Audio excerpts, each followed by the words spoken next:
Olá, amados, paz e bem, eu sou Melquisedeque e eu estou aqui para os comentários da lição desta semana. Lições bíblicas da editora CPAD Classe de Jovens, segundo trimestre de 2025. Nesse trimestre nós estamos estudando a história de Davi, que a lição de hoje é a lição de número 7, que traz o tema Davi forjado por uma perseguição implacável. Lembrando, meus irmãos, que você que gosta de ministrar com slides em sua igreja, então seja um assinante do ebdenfoco.com e você terá slides da revista CPAD 100% baseado na revista e com imagens de qualidade prontinhos para serem usados, slides editáveis. A maioria dos slides que você encontra na internet não são editáveis. Os slides produzidos pelo ebdenfoco.com são editáveis e você pode fazer a mudança que você desejar para melhor atender à sua necessidade. Lembrando que o conteúdo da assinatura contém os slides das lições de adultos, slides das lições de jovens, mais bônus, slides de escatologia, slides de discipulado, sermões em PDF, curso básico de teologia e cursos diversos, incluindo cursos de capacitação para o professor da EBD. Então acesse o site www.ebdenfoco.com ou entre em contato com a nossa equipe pelo WhatsApp 94-984092869. Muito bem, o texto principal da nossa lição se encontra em Isaías 40 e verso 31, que diz: Mas os que esperam no Senhor renovarão as suas forças, subirão com asas como águias, correrão e não se cansarão, caminharão e não se fatigarão. O profeta Isaías, lembrando que aqueles que esperam no Senhor são renovados todos os dias. O resumo da lição nos diz: em meio às perseguições e adversidades, Davi foi sendo preparado por Deus para a missão que a ele estava reservada, mantendo-se sempre fiel e íntegro. Davi foi ungido rei ainda muito jovem e ele precisava de maturidade para governar de fato Israel. E esse período, entre sua unção ainda adolescente até os seus 30 anos, que é quando ele assume o governo, ele está passando por uma diversidade de situações que traz aprimoramento para a vida de Davi. É a tentativa de assassinato de Saul, é ele lutando com Golias, é ele servindo Saul, fugindo, é ele viajando, indo para nações estrangeiras, se escondendo e assim por diante. A vida de Davi foi uma vida muito corrida e muitíssimo perigosa, mas era uma preparação para ele se tornar o rei que ele precisava se tornar, que era um rei conquistador. O texto bíblico da lição se encontra em 1 Samuel 19, de 1 a 7. Eu não vou me deter no texto por uma questão de tempo, você com certeza está estudando a história de Davi e já estudou o texto também. Nossa introdução. A história de Davi foi marcada por uma perseguição implacável. Parece nome de filme, né? Perseguição implacável.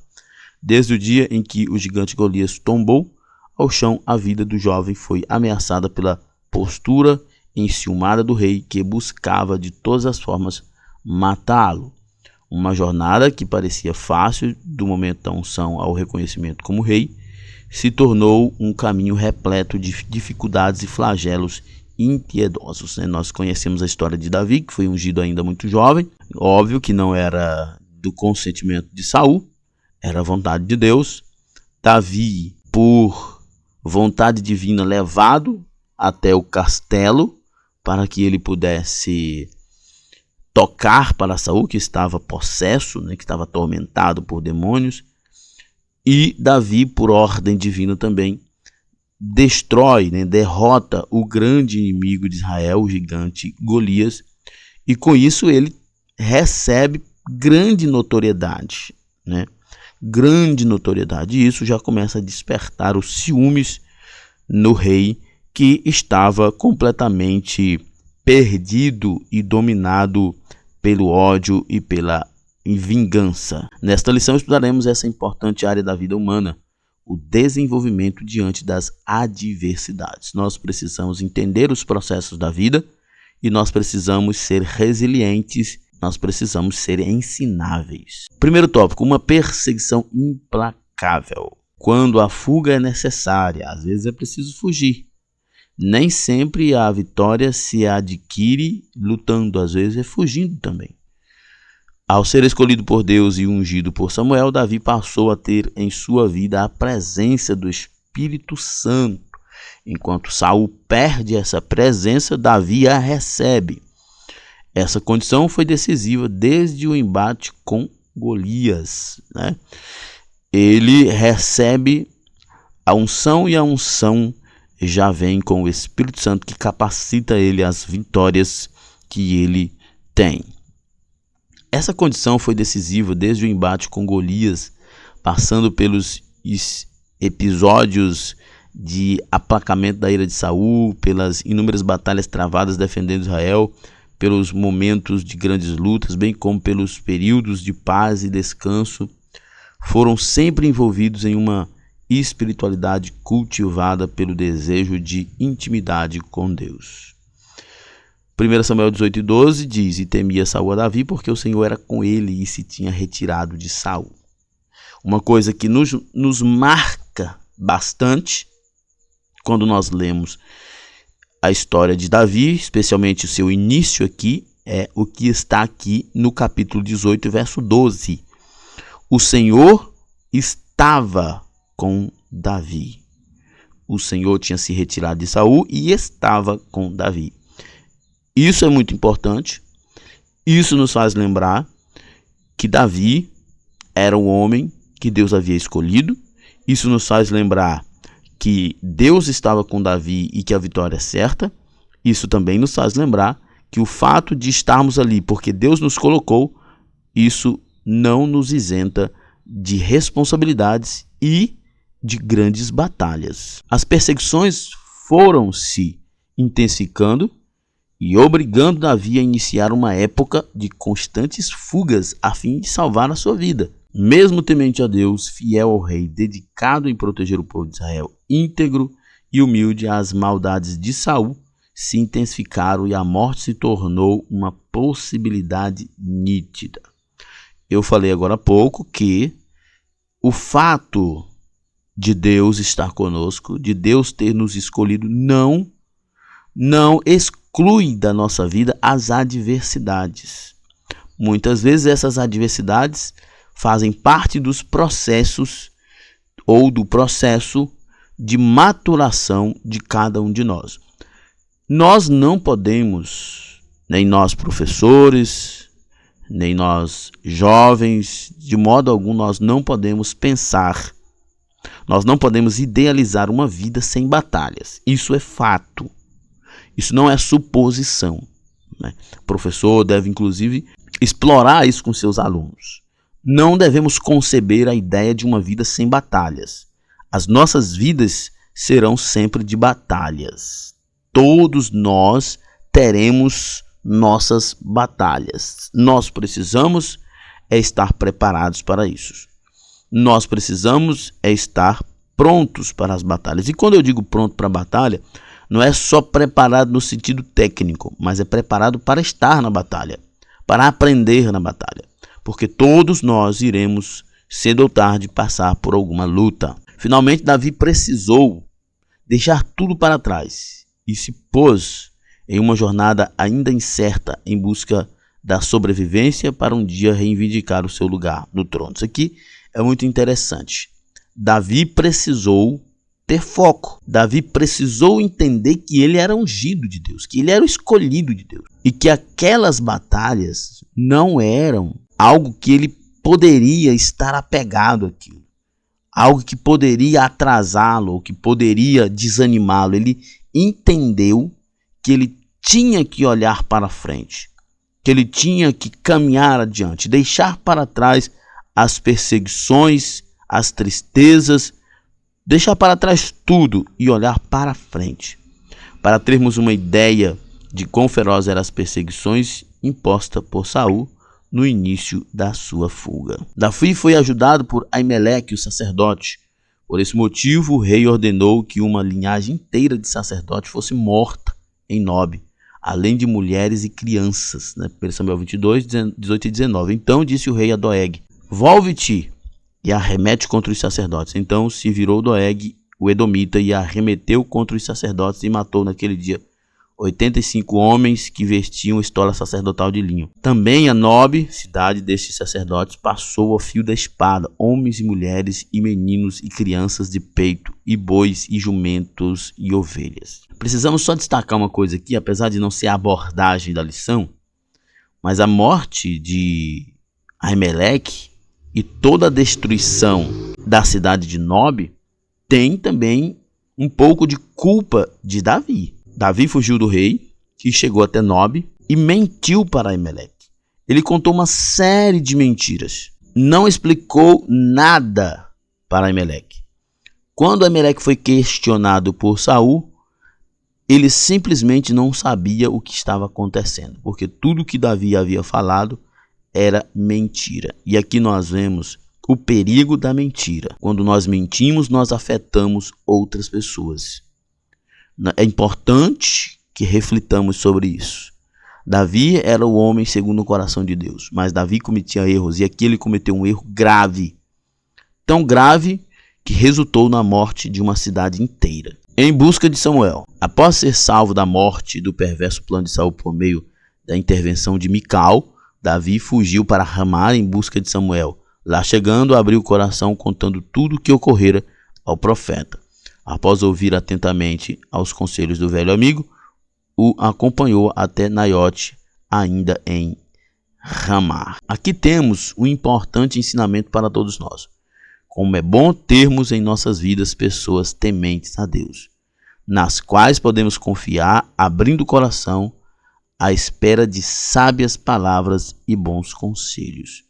Em seguida, tomado de fúria, Saul enviou várias comissões de mensageiros até Naiote para capturar Davi. Mas, chegando ao lugar, os homens começaram a profetizar. Davi está profundamente angustiado, porque está precisando fugir o tempo todo, mas ele encontra em Samuel apoio. Porque Samuel era o profeta e sacerdote em Israel, e Samuel também foi o que ungiu Davi. Eles então têm uma boa relação, uma boa conexão. Samuel sabe quem é Davi, Samuel sabe que Davi é o futuro rei. E por isso ele também tem a responsabilidade de instruí-lo, de aconselhá-lo. Mas como diz aqui o nosso texto, é muito bom você ter pessoas tementes a Deus perto de você. É muito bom você ter pessoas inteligentes, pessoas capazes perto de você. E isso aqui é importante que o professor desenvolva na sua sala com os jovens. Porque os jovens procuram conexões, o jovem procura aceitação, os jovens procuram pertencimento, isso eles buscam entre si, nos grupos. Mas é importante que a gente diga para os jovens que eles não serão jovens e adolescentes a vida toda. Eles amadurecerão, se tornarão adultos e a vida adulta cobrará deles a experiência que eles não têm. É por isso que é importante que você seja jovem, seja adolescente, mas busque estar ao lado de pessoas tementes a Deus, capazes para ajudar você a maturar na vida, ajudar você a melhorar na vida. Então é importante que nós reflitamos sobre isso e o professor deve explorar esse assunto com seus alunos. Por fim, o próprio rei foi até lá ver o que estava acontecendo. De igual forma também profetizou, pois o Espírito de Deus veio sobre ele, o que deixou muitos surpresos. Deus age como quer. E aqui nesse momento, Saul manda várias comitivas, e estas comitivas, quando chegam até Samuel e Davi, são tomados pelo Espírito Santo. O Espírito Santo os domina para que eles não façam mal nenhum contra Samuel e contra Davi. E aqui a ideia é mostrar que Deus está com Samuel e com Davi. Duas importantes lições temos aqui. Primeiro, nenhuma perversidade ou intenção maldosa pode prevalecer diante do poder de Deus. Deus está mostrando aqui para todos, Deus está mostrando para Saul que ele está com Samuel e com Davi, e que nada vai passar dele, e que nada vai acontecer com Davi ou com Samuel sem a permissão de Deus. Não importa quantas comitivas Saul ou qualquer outro envie contra. Aqueles que chegarem lá, inclusive, farão aquilo que Deus ordenar, como foi com Balaão, que foi contratado para amaldiçoar o povo, mas Deus colocou palavras de bênção na boca dele, porque Deus é soberano. Deus tem todo o poder e comanda e controla tudo que ele quer. Isso é uma questão vencida. Deus é absoluto, soberano.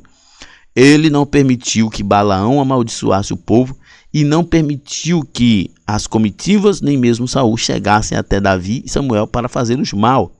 Deus, inclusive, fez eles passar por uma experiência extraordinária de profetizar. Na angústia nasce o irmão. Na complicada história envolvendo Saul e Davi, chegou um tempo em que já não havia mais possibilidade de paz e aliança, até porque não era o que Saul queria. Saul tinha todos os seus problemas, todas as suas perturbações, suas loucuras, suas vaidades, mas uma coisa ele não era burro. E ele sabia, ele tinha consciência que Davi tinha sido ungido rei e que Davi iria tomar sim o trono dele se ficasse vivo. Então não havia possibilidade de paz. Saul sabia que Davi, uma vez no trono, ele não seria nada. Ele muito provavelmente, depois de tudo que havia acontecido, ele seria morto. Então ele está determinado a ir até o fim, matar ou morrer.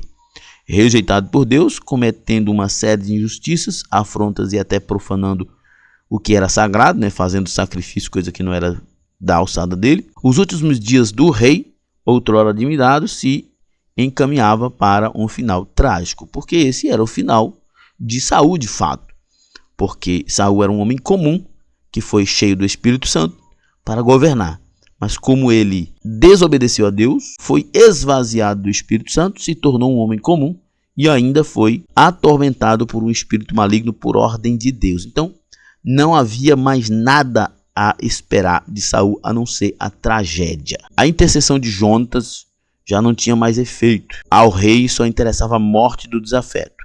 Já era perceptível a todos que o príncipe reconhecera no amigo a legitimidade ao trono de Israel. Saul também reconhecia que Davi seria o rei de Israel. Saul também sabia disso. A questão é que Jonatas admite e aceita. Ele não tem ambição pelo trono, apesar dele, nos acordos com Davi, ele fala que Davi seria o primeiro e ele seria o segundo em Israel, mas ele não ambiciona o trono. Saul, pelo contrário, ele quer permanecer no trono, como se não houvesse outra coisa. Eis a grande questão. Jonatas admite que Davi será rei e então é fiel a ele. Saul também admite, mas não quer deixar o trono. É muito claro isso. Saul também entende que Davi vai ser rei, mas ele quer o trono.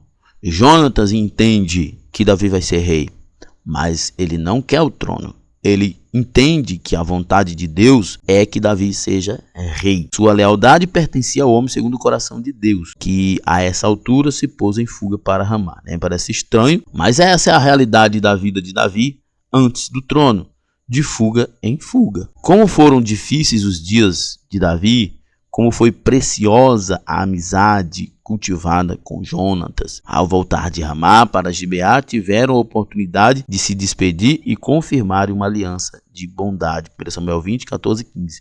Nem tampouco cortarás jamais da minha casa a tua bondade, nem ainda quando o Senhor desarraigar da terra todos os inimigos de Davi. Os dois fizeram esta aliança, de que Jonatas não iria trair Davi, entregando ele para o pai, Saul, e que Davi, quando assumisse o trono, não iria destruir a família de Jonatas. E Davi assumiu o trono e cumpriu com a promessa. E Jonatas também cumpriu a sua promessa, que enquanto viveu, ele protegeu Davi, fez de tudo para proteger Davi das mãos sanguinárias e do coração perverso de Saul, seu pai. A palavra de Deus constantemente nos fala acerca do valor da verdadeira amizade, dá exemplos de parcerias edificantes. Lembremos de que nas adversidades o verdadeiro amigo se mostra presente. Provérbios 17:17 diz: em todo tempo amo o amigo e na angústia se faz o irmão. Nós temos na angústia de Davi, Jonatas sendo seu irmão. Nós temos na angústia de Noemi, Ruth sendo sua irmã ou sua melhor amiga.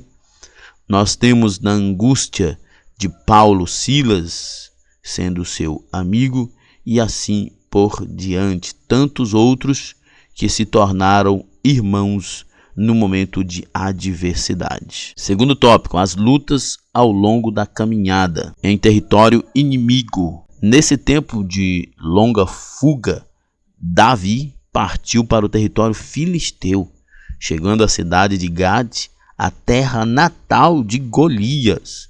Nós lembramos que Golias era um gigante filisteu da terra de Gate.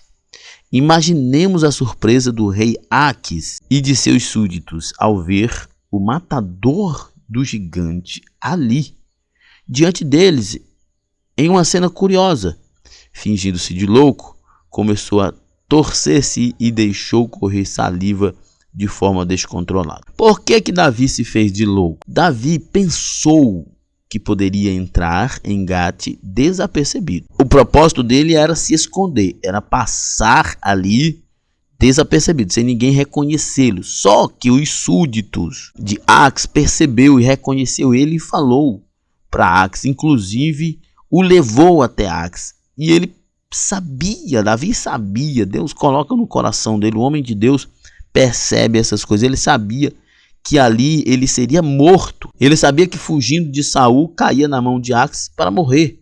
Então ele finge de doido, para que Aques pense, esse cara enlouqueceu, ele já veio de Israel porque não serve nada lá, não influencia em nada, não tem nenhuma relevância. Saul já botou ele para vir embora porque enlouqueceu, vem trazer mais um doido para cá. Mas na verdade era uma estratégia de Davi para que ele passasse desapercebido. Ele não queria ser mostrado ali, ele não queria se apresentar ali, ele queria só sobreviver. E ele usou uma estratégia interessante, e isso aqui é importante. Muitas vezes para sobreviver a gente precisa ter estratégias, fingir até aquilo que não somos, doido, né? Fingir que somos menores do que somos, descermos, nos humilharmos para permanecermos de pé. O rei filisteu, convencido de que Davi estava fora de si, permitiu que ele se refugiasse ali, e foi no meio dos seus inimigos que Deus protegeu Davi da fúria de Saul. Deus é maravilhoso, né? O faraó queria matar o libertador, matando as crianças, mas Deus arranca Moisés do meio do povo escravo, do judeu escravo, e coloca justamente no castelo de Faraó. Deus coloca o inimigo para proteger o seu escolhido. E nós vemos aqui a forma como Deus age sempre nos surpreende. Nessa passagem vemos o fugitivo sendo protegido pelos seus antigos inimigos, por gestos e imitações de loucura e pelo deserto que tantos perigos escondem. Assim como foi com Moisés, Jesus foi levado para o Egito e Davi foi levado para Gate para se esconder daqueles que estavam lhe perseguindo. E o interessante é que essas três histórias, apesar de Jesus estar fugindo do rei, né, de Herodes, mas ele foge para o Egito, que era em certo sentido também inimigos, né, até uma imagem que nós lembramos aqui do próprio Moisés. Mas nós vemos que Deus poderia ter colocado seus escolhidos em outros lugares, mas ele coloca sob a supervisão do próprio inimigo, né? Como dizem, não há melhor lugar para ocultar algo do que debaixo do próprio nariz, né? Ninguém vai perceber, ninguém vai imaginar que estivesse ali. E Deus, então, até zomba de seus inimigos, fazendo com que o inimigo protegesse o seu escolhido. A forma como o Senhor trabalha é sempre surpreendente. Basta nós confiarmos na ação divina e descansar convictos de seu cuidado. O Senhor cuida de cada um de nós. Não desesperemos, apesar das batalhas. Jovens, nós sabemos que os dias de hoje vocês enfrentam muitas batalhas. São batalhas espirituais, batalhas psicológicas, batalhas sociais. Mas lembre-se, vocês estão sendo cuidados por Deus. Uma questão de fidelidade. A história de Davi nos apresenta lições valiosas. Entre elas, destacamos a fidelidade que foi mantida intacta mesmo diante de tantas adversidades e perseguições. E lembrem-se, essa fidelidade foi inclusive ao próprio Saul. Por várias vezes Davi teve a oportunidade de matar Saul, mas ele não matou. Por várias vezes Davi teve a oportunidade de deixar Saul se perder sozinho, mas ele não fez isso. Ele era fiel ao rei. Quantas vezes disseram, mate Saul, e ele disse, eu jamais tocarei no ungido do Senhor, não é minha missão. Tal virtude destacava-se por sua abrangência e sua inflexibilidade. Ele não tocava em Saul. Ele era fiel e fiel também a Deus. Pela sua fidelidade a Deus, ele cumpria com as suas obrigações. Na caminhada à provisão do Senhor, o Senhor, diante da fidelidade de Davi, proveu tudo o que foi necessário para a difícil jornada rumo ao trono de Israel. 2 Samuel 7,9 diz, agora, pois, assim dirás ao meu servo Davi, Deus falando ao profeta, assim diz o Senhor dos Exércitos, tomei-te da malhada de trás das ovelhas para que fosse príncipe sobre meu povo, sobre Israel. Eu fui contigo por onde quer que andastes, eliminei os teus inimigos diante de ti e fiz grande o teu nome, como só os grandes têm na terra. Deus mostrando para Davi, olha, você não está no trono porque você merece ou porque você é digno. Primeiro, você não é da linhagem de Saul. Como que você poderia herdar o trono? Mas eu lhe fiz genro do rei. Uma vez que você se torna genro do rei, você também é herdeiro do trono. Você era pequeno, você era um pastorzinho de ovelha, mas eu lhe engrandeci. O Senhor está dizendo para Davi, não se esqueça de quem colocou você aí. E nós não devemos nos esquecer da bondade de Deus, do cuidado de Deus para conosco. O Senhor nos faz lembrar que Ele é quem cuida de nós e que é a Ele que nós devemos nossa gratidão e louvor. Quando somos fiéis e gratos ao Senhor, Ele cuida de todos os detalhes necessários ao cumprimento de seus propósitos para com a nossa vida. Bem sei que tudo pode e nenhum dos teus planos pode ser frustrado, como diz o sábio e velho Jó. Os planos de Deus não podem ser frustrados. Nós, nos mais diversos lugares em Israel e em territórios filisteus e moabitas, o Senhor proveu a segurança do seu ungido. Davi fugiu, correu, se hospedou na casa de inimigos, mas Deus deu a ele a segurança que ele precisava. Também o alimento foi provido em diversas ocasiões, como no episódio envolvendo Abigail e Aimeleque, Lá em Aimeleque, ele comeu o pão consagrado. Com Abigail, apesar de Nabal rejeitar, Abigail, tocada por Deus, levou o alimento para Davi e seus soldados. O cuidado do Senhor também veio no formato de apoio, conselhos sábios e relacionamentos edificantes. Por exemplo, o profeta Samuel, o próprio Aimeleque, o profeta Gade, o sacerdote Abiatar e o próprio Jonas, filho do rei Saul. Eram amigos e pessoas que aconselhavam Davi, que mentoreavam Davi, que estavam ao lado dele para servir e também para aconselhar. É muito importante, né? Já falamos até sobre isso no início, mas aproveitando a deixa, é importante. Inclusive é importante que o professor explore isso com seus alunos. A necessidade que cada um de nós, desde os mais jovens, até mesmo nós adultos, temos de ter bons relacionamentos, de ter pessoas boas, legais, com conteúdo, com vivência, com experiência perto da gente para a gente conviver com essas pessoas. É importante, por exemplo, que os jovens procurem se relacionar mais com o grupo de obreiros, para eles aprenderem um pouco mais, para eles terem mais maturidade. É muito importante, principalmente o jovem que já está na idade de casamento, é importante conviver com pessoas casadas para terem certas noções, porque a gente acaba falhando muito quando casa, recentemente, quando o casamento ainda é recente, por falta de experiência. E quando a gente convive com pessoas que já têm experiência, a gente acaba tendo uma certa melhoria e assim a gente acaba tendo um êxito maior. Por quê? Pelos relacionamentos edificantes, pela companhia de pessoas que têm sabedoria e que têm bondade para ensinar a gente. É importante termos esses bons relacionamentos. Enfim, diante de cada necessidade, Davi recebeu o cuidado do Senhor para que pudesse caminhar cumprindo os propósitos divinos. Uma verdade maravilhosa é que jamais estaremos desamparados, mesmo que andemos pelos vales, desertos e cavernas. E foi o que Davi viveu, Fugindo pelos vales, pelos desertos, se escondendo nas cavernas, mas Deus estava com ele o tempo todo. Deus está conosco, irmãos. Deus não nos desampara, nunca nos desamparou e jamais vai nos desamparar. Terceiro tópico, tempos de aprendizado. Em Nob, uma espada.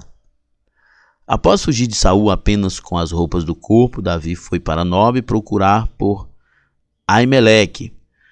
Diante de um homem faminto, o sacerdote lhe ofereceu o único alimento que possuía ali, os pães da proposição do tabernáculo, Esse pão, vale lembrar, só o sacerdote podia comer, mas foi aberta uma exceção porque não havia outra coisa.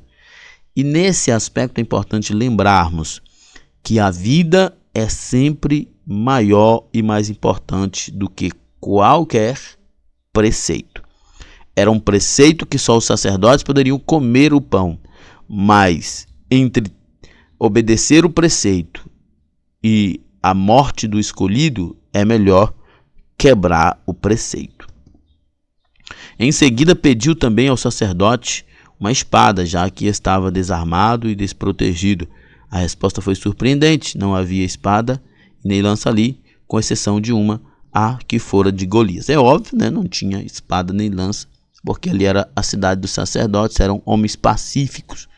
Eles eram sacerdotes, homens que serviam a Israel na espiritualidade dos sacrifícios, e não havia necessidade de ter ali espadas e lanças. E a gente volta, no que eu falei lá atrás, Davi mentiu para Aimeleque, e isso trouxe grande destruição para uma cidade de pacíficos, pessoas pacíficas. Davi, pela sua mentira, levou esta cidade à destruição. Mas aprove Deus que ali estivesse a espada de Golias, para que Davi passasse a lutar as suas batalhas com a espada daquele inimigo. É muito conveniente que aquela espada estivesse ali. A famosa espada que foi usada para matar o gigante estava ali novamente diante de Davi, muitos anos depois. Aimeleque disse a Davi: não tens aqui à mão lança ou espada alguma. Por que não trouxe a mão nem a minha espada, nem as minhas armas, porque o negócio do rei era apressado? E disse o sacerdote: a espada de Golias, o filisteu, a quem tu feriste no vale do carvalho, eis que está aqui envolta num pano de trás do éfode. Se tu a queres tomar, toma, porque nenhuma outra há aqui senão aquela. E Davi disse: não há outra semelhante, dá-me, ou seja, não dá outra melhor. Essa é a melhor, porque era uma grande espada. E com certeza todos que vissem, Golias era um guerreiro conhecido, e no meio dos guerreiros com certeza alguém conheceria a espada de Golias. Quando visse Davi empunhando a espada de Golias, eles certamente temeriam ainda mais. A espada de Golias, guardada embaixo do éfode, possivelmente representava a superioridade de Deus sobre os filisteus e manifestação do seu poder diante das ofensas proferidas. Também tinha em si um marco temporal peculiar, apontando dois momentos distintos na vida de Davi: o pequeno pastor e agora o grande guerreiro. O primeiro marco temporal faz referência a um jovem que sabia confiar em Deus, era um pequeno pastor, rejeitando os instrumentos famosos de guerra, a armadura, pesadas e lanças, se permitiu ser usado de uma forma incrível. Era apenas um garoto que abriu o coração para Deus, que permitiu que Deus o usasse. A armadura de Saul não servia, a espada era manuseada com muita dificuldade, e assim o Senhor usou Davi de forma maravilhosa. É importante que a gente entenda que há o nosso momento, que há as armas que são escolhidas para nós, e nós não podemos simplesmente pensar que toda arma ela serve para nós. A espada de Golias era um momento específico, mas as armaduras e espada de Saul não servia para Davi. O segundo marco apontava para um Davi já com muito aprendizado, homem de batalhas e grande líder militar. A mesma mão empunhou a mesma espada duas vezes. Na primeira, uma mão marcada pelos calos do pastoreio. Na segunda, envolta pelas cicatrizes da batalha. Na primeira, um jovem que faz uso daquela espada para encerrar uma afronta. Agora, ele usa essa espada para afrontar seus inimigos e vencê-lo. Tempos de caverna. Davi escreveu o Salmo 142 em um momento extremamente difícil, na caverna, talvez a caverna de Adulão, em fuga da perseguição feroz de Saul, lá na escuridão e no silêncio. O fugitivo pôde orar, meditar, chorar e confiar com ainda mais convicção no Senhor, né? Muitas vezes, o lugar onde Deus fala com a gente é no lugar secreto. Na verdade, o lugar secreto deve ser sempre uma opção, deve ser sempre uma prioridade para nós. As palavras proferidas nesse salmo nos mostram uma alma que se derrama diante de Deus e reconhece sua total dependência. Na caverna, Davi reflete acerca dos seus acertos e erros. Tudo retorna à memória e após lágrimas e clamor, vem a constatação: o Senhor é o refúgio. A ti clamo, Senhor, e digo: tu és o meu refúgio, o meu quinhão na terra dos viventes, né? Depois de grandes lutas, de grandes perseguições, de fugas, de esconderijos, Davi entende que só o Senhor é o seu refúgio, e ele também é o nosso único refúgio. Lá na caverna, Deus começou a levantar homens para apoiar Davi. Pessoas que também sofriam, choravam e amargavam histórias de lamento. Envolto em lágrimas, o futuro rei foi preparado pelo Senhor para conduzir vidas que também precisavam de consolo. 1 Samuel 22:2 diz: ajuntou-se a ele todo homem que se achava em aperto, e todo homem endividado, e todo homem de espírito desgostoso, e ele se fez capitão deles, e eram com ele uns 400 homens. Isso aqui é muito legal. Eu gosto muito dessa passagem. Por exemplo, se fazer uma comparação entre Davi e Saul. Saul, rei, pegou um exército pronto e transformou, ou pelo menos ele queria transformar o exército em um bando de arruaceiros. Lembra? Quando ele mandou os seus oficiais matar os sacerdotes, os oficiais não obedeceu. Não obedeceu de jeito nenhum. Isso já cá no final, né? Lembra lá atrás quando ele fez o sacrifício, que os homens estavam completamente desanimados, porque Saul não conseguia liderar, ele era péssimo.